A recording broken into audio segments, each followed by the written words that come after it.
We had been friends with Jen for 15 years, since the 7th grade. We were the kind of friends who remember your first disastrous makeup attempt, your first wrecked car, and how you sobbed in a cafe bathroom after your third miscarriage, covering your mouth with your hand so no one would hear. That is exactly why, when Jen finally got pregnant, after 4 years of trying, 2 rounds of IVF and 1 miracle, I cried right along with her in her kitchen. Real happy tears. And then she called me and asked me to be her maid of honor. Naturally, I agreed without a second thought. The first few months went exactly as they were supposed to. I organized the bachelorette party entirely out of my own pocket. No one even asked if I was ready to spend my salary renting a gazebo and buying a swan-shaped cake. I called florists, argued with the banquet hall manager about the seating chart, and redid the vendor list 3 times because Jen's mood kept changing. I didn't complain. It was her wedding, her big day, and I was her best friend. That's how it works, right? And then I got pregnant. I was in the 7th month of my own pregnancy, which I had also spent years waiting for. Jen called me on a Tuesday evening. Her voice was a little too cautious, a little too caring. The way people talk when they're about to say something nasty, but want it to sound like genuine concern. "Listen," she started. "I was thinking about the photos." It turned out that, in her words, my belly would be too distracting. She didn't want her wedding album to turn into a maternity shoot. She said it would make her uncomfortable. I thought she was joking. She wasn't. She offered a compromise. I would remain the maid of honor in every single aspect, except one. I just wouldn't be in any of the photographs. On top of that, she had already sent me a link to a catalog featuring several shapeless, baggy tunics to choose from, instead of the carefully selected bridesmaid dress I had already tried on, which apparently made me look like too much.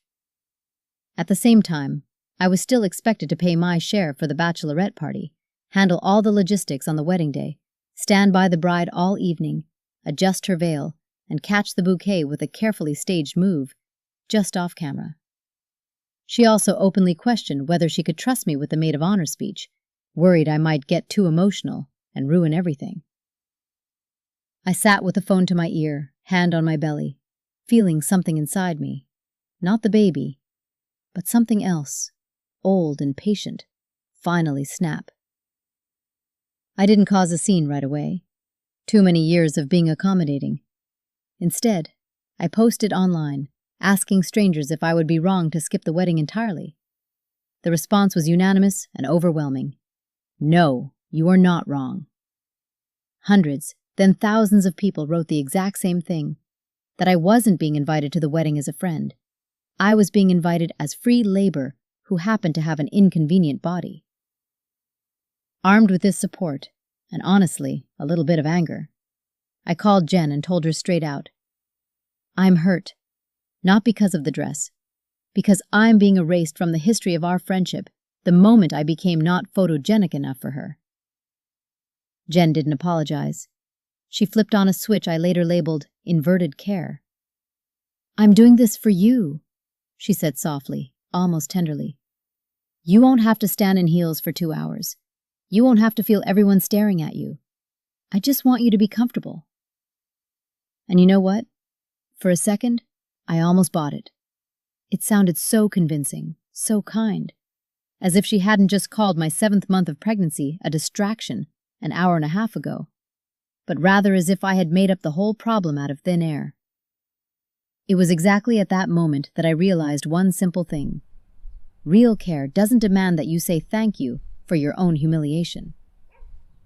I told her I was stepping down as maid of honor, not out of spite, simply because I could no longer pretend this was okay. Jen didn't take it well. Her response included phrases that will probably echo in my mind for a long time, about how ungrateful I was, how she had tolerated my problems for so many years, and how I always turn everything into a tragedy. Finally, she sent a short, cold text. Since I couldn't act like an adult, they didn't want to see me at the wedding either. Just like that, 15 years of friendship ended over a single conversation about photos. Strangely enough, I don't regret it. I used to think friendship meant enduring discomfort for another person because you're supposed to, because she would do the same for me. But then it hit me. She wouldn't. She would take the pictures without me and never even notice the empty space in the frame.